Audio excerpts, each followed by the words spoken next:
자, 9월 20일자 시사 이슈 한번 살펴보도록 하겠습니다. 이 이슈 주제는 미국의 국채금리가 급상승했다는 게 주요 주제거든요. 자, 제목 보시면 미국 국채금리가 11년 만에 3.5%까지 급상승했다라는 이제 주제로 보도를 할게요. 보통 이제 한 나라의 국채금리가 높을수록 그 나라 경제가 위험하다는 하나의 신호라고 보시면 돼요. 그래서 직관적으로 보시면 국채라는 것은 정부 발행한 채권이잖아요. 그러면 정부 발행 채권은 가장 기본 특징이 안정적이죠. 그럼 안정적이다 보니까 채권 발행자인 정부는 이자를 덜 줘도 채권이 잘 팔린다는 거예요. 이게. 근데 지금 채권의 금리가 올라간다는 거는 그만큼 사람들이 안 산다고 이해할 수 있죠. 그러니까 이자를 더 줄 거니까. 따라서 이런 경우는 해당 정부는 경제가 굉장히 위험하다, 이런 이제 신호로 받아들일 수 있어요.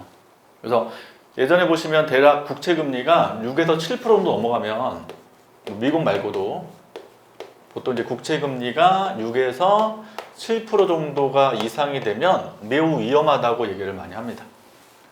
자, 근데 지금 11년 만에 3.5%까지 상승했다는 거예요. 3.5%까지. 자, 일단 블룸버그가 예측했어요. 블룸버그 많이 들어보셨나요? 햄버거 아니죠? 블룸버그는 미국 경제 주간지, 그러니까 미국 우리나라의 뭐 매경신문 같은데 라고 하면 될 것 같은데, 여기서 내년도 봄 미국 기준금리가 최고 4.5%까지 이를 것으로 예상했대요. 내년도에, 봄에. 지금 거의 이제 가을, 겨울 우리 가잖아요. 내년 봄이니까 얼마 안 남았죠. 자, 현재 미국 금리는 몇 퍼센트입니까? 2.25에서 2.5%죠. 보통 이제 범위를 주죠, 미국은. 그래서 상단이 지금 2.5%인데 한국도 지금 2.5% 똑같아요, 우리나라도. 근데 내년도 봄에 얼마까지? 4.5%까지 오를 것으로 예상한대요. 4.48인데 4.5% 할게요. 4.5%로 예상한대요. 예상. 이렇게. 그러면 얼마 올라가는 거예요?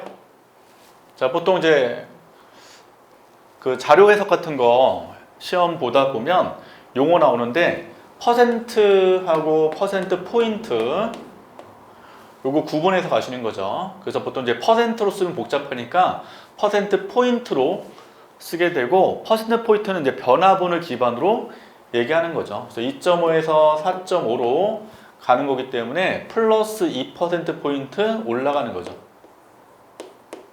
상승을 예상한다. 내년도 봄에. 그럼 엄청 많이 올라가는 거죠. 엄청 많이. 그리고 이제 오늘자 기사 보시게 되면 오늘 발표할 것 같은데, 오늘 미국 금리 발표가 있을 것 같은데 지금 0.75% 포인트 올릴 거라고 예상한대요.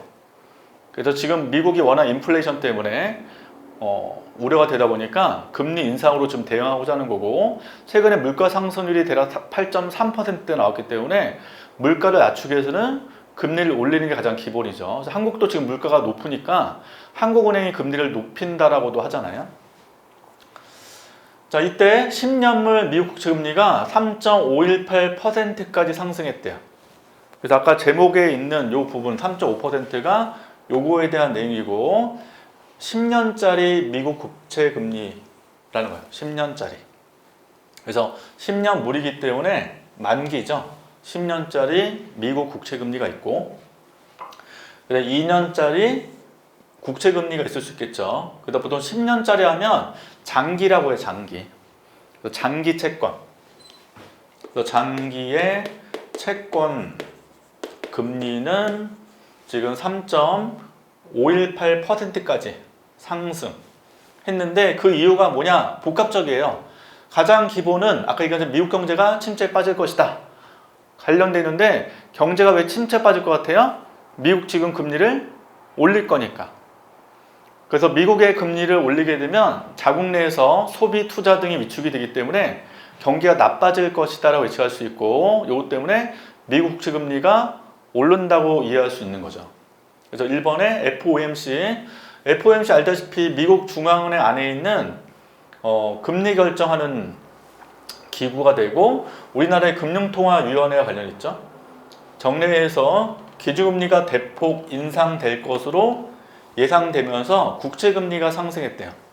즉 기준금리가 일단 올라간다 볼게요. 올라간다 라고 예상이 되면 국채금리도 따라서 올라갑니다.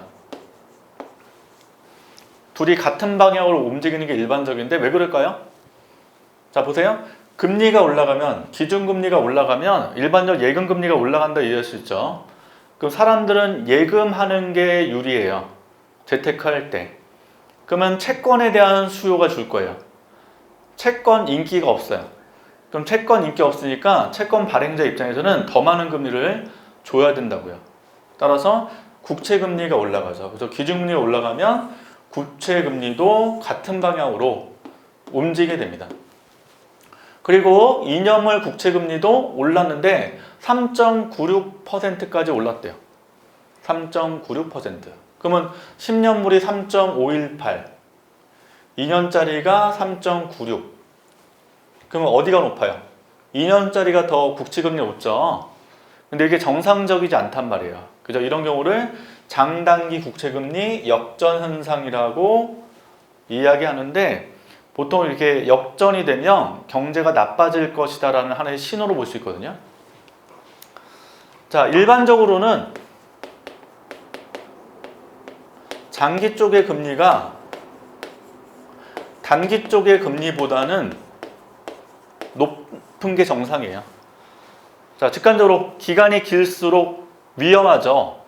그래서 위험이 여기에 추가되기 때문에 장기 쪽 금리가 더 높아야 돼요. 즉 기간이 길면 길수록 금리가 높고 기간이 짧을수록 만기가 짧을수록 금리가 낮은 게 정상적인데 지금 반대로 왔죠. 단기 쪽 금리가 높고 장기가 낮은 경우를 장단기 금리 역전상 한단 말이에요.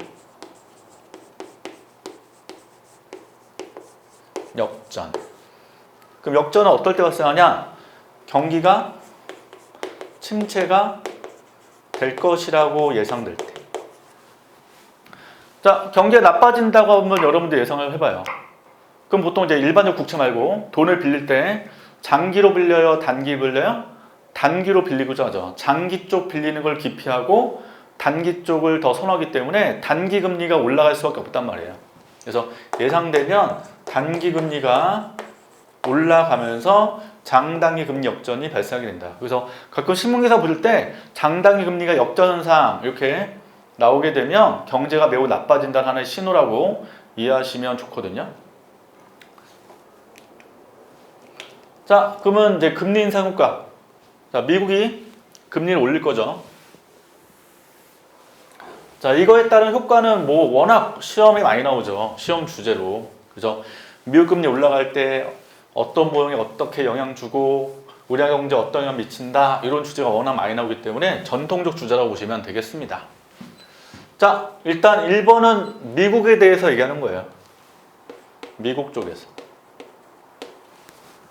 자, 미국 금리가 일단 올라갔어요. 미국 금리가 올라가면 주택담보대출 금리도 올라가죠. 그래서 미국에서 가끔 신문기사 보시면 주택담보대출 관련된 채권이 있죠. 그게 MBS라고 하죠. MBS. 그래서 주택저당증권이라고 해서 주택을 담보로 발행한 증권이거든요. 그래서 MBS 관련된 이제 금리가 주택담보대출 금리라고 해요. 그래서 금리가 올라가면 주택담보대출 금리가 올라가게 되는데 보통 이런 이유는 은행들도 돈을 조달할 때 비용이 증가하기 때문에 대출금리가 올라갈 수밖에 없다는 거죠. 그 다음에 미국은 또 자동차 매우 중요하죠. 다 자동차 끌고 다니니까 자동차 대출도 많단 말이에요. 즉 자동차 사기 위한 대출도 많다. 그건 자동차 대출금리가 올라가니까 사람들이 자동차를 덜 살 수밖에 없죠. 자동차도 덜 사고 집도 덜 사고 이거죠. 그 다음에 기업 대출 비용도 올라간다. 기업 대출금리가 올라가니까 그럼 기업은 또 어떻게 돼요? 투자를 줄일 거고. 그래서 주택 수요 줄 거고 자동차 수요 줄 거고 그 다음에 기업의 투자가 줄 거고 이런 요인 때문에 미국의 경제가 침체에 빠질 가능성이 높단 말이에요. 자, 그럼 미국 경기 침체 빠지면 우리나라는 어떤 영향을 줍니까? 미국을 대상으로 한 수출이 줄 수밖에 없죠. 그래서 우리나라의 미국 교육 비중 보시게 되면 약 15%예요. 그러니까 지금 이제 중국 쪽에 수출 비중이 대략 23% 정도 나오고 미국이 수출 비중이 약 15%이기 때문에 예전보다는 요 수출 비중이 늘었어요, 미국은. 그래서 그 이유 중에 하나가 이제 한미 FTA도 있지만 미중 무역 전쟁으로 영향도 있고 최근에 이제 우리나라 미국 간의 경제 협력이 더 강화됐잖아요. 그래서 미국 의존도가 좀 증가했는데 지금 13%, 15%니까 미국 경제 침체 빠지면 한국 입장에서 대미 수출이 줄 수밖에 없는 거죠. 그래서 가뜩이나 최근에 경상수지가 적자가 되고 있는데 적자가 더 심화되고 장기화될 가능성도 있는 거죠. 자, 그 다음 2번 채권 금리 상승으로 아까 했죠. 채권 금리 올라간다고. 자, 올라가면 주식 투자가 줄 수밖에 없어요. 다시 채권 금리는 내가 채권 사면 이자를 준다는 거거든요. 그럼 채권 살 때 더 많은 이자를 주니까 사람들은 주식을 덜 사고자 노력하죠. 그래서 채권에 대한 선호가 높아지고 주식에 대한 선호도가 떨어지기 때문에 주식 투자의 매력이 줄면서 주가는 내려갈 수밖에 없습니다. 즉 어느 나라 주가? 미국 주가죠. 그래서 지금 미국 주식을 산 사람들이 좀 타격받을 수 있을 거예요. 그래서 오늘자 이제 기사 보시면 이제 주식 투자하신 분들이 당분간 악몽을 겪을 것이다. 뭐 이런 기사가 뜨잖아요. 자, 그 다음에 미국 금리 올라가면 어떻게 돼요? 강달러가 발생하죠. 즉 미국에 대한 투자를 많이 하기 때문에 그러니까 외국인들이 미국 금리 올라가면 미국을 대상으로 한 투자가 증가하기 때문에 달러 수요가 증가하죠. 그래서 달러 수요, 달러 가치가 상승하고 요거를 이제 강달러로 보통 기사에서 언급하게 되죠. 자, 그래서 이런 현상 발생되면 아시아 국가 신흥국이죠. 아시아 신흥국에서 자본이 유출되게 되죠. 자본의 유출. 다시 달러 수요가 커지기 때문에 아시아 신흥국 화폐를 팔고 달러를 사고자 한다. 그래서 자본이 유출되면서 아시아 신흥국 쪽에서는 환율이 뭐 할 거고? 올라가죠. 환율이 올라가면 국내 물가, 아시아 신흥국의 물가는 상승할 거고 그 다음에 자본 유출로 인해서 아시아 신흥국의 역시 주식시장이 영향받겠죠. 주가는 뭐 할 거다? 떨어질 것이다 라고 예측할 수 있습니다. 그래서 보통 미국이 워낙 큰 나라다 보니까 미국에서 금리 정책이라든지 여러 가지 경제 정책이 다른 나라에 다 영향 줘요. 그래서 오늘자 기사 보시면 스웨덴도 금리 올렸죠. 자본 유출 막기 위해서. 그래서 지금 세계 모든 나라들이 미국 금리 인상 때문에 금리를 다 올리면서 대응을 하고 있는데 금리 올리게 되면 자국 내 경기 침체가 발생할 수 있기 때문에 파급력이 만만치 않단 말이에요. 그래서 요즘에 가장 중요한 주제는 미국 금리 인상.